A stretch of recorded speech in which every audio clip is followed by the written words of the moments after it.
Faarfannaa 40 Galataa fi waammata gaggeessituu warra faarfattootaaf faarfannaa Daawit. Ani abdii guutuudhaan Waaqayyoon nan eeggadhe. Inni immoo gara kootti jedhe, iyya koo sanaaf hin dhaga'e. Inni boolla huursaa bishaan sodaachisaa keessaa, dhoqqee akka suphee nama qabatu keessaas harkisee na baase. Inni miilla koo dhagaan sochooneerra anaaf dhaabachiise. Ejjennaa koos anaaf hin jabeesse. Inni faarfannaa haaraa isan ittiin isa jajadhu afaan koo keessa hin kaa'e. Baay'een kan arganii isan sodaatu.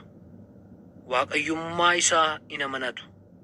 Namni Waaqayyoon amanannaa isaa godhatu warra of bokoksanitti, warra amantii isaanii gananii soba duukaa bu'anittis inni hin goriin haa gammadu.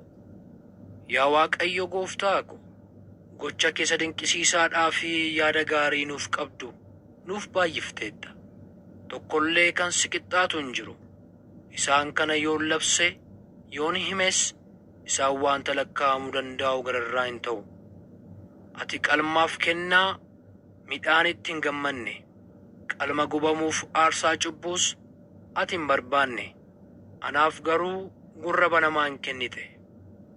Yommus ani, kunoo ani nan dhufa, maraa macaafa keessatti anaaf kan taa'u caafameera. Yaa Waaqayyoo ko, fedha kee gochuun anatti hin tola, seerri kees garaa koo keessa jira nan jedhe. Ani waldaa guddicha keessatti waa'ee dhugaa argatanii furamuu misiraachoo himeera. Yaa Waaqayyoo, akkuma ati beektu, kunoo ani afaan koo kana labsuutti hin dhowwine. Waa'ee qajeelummaa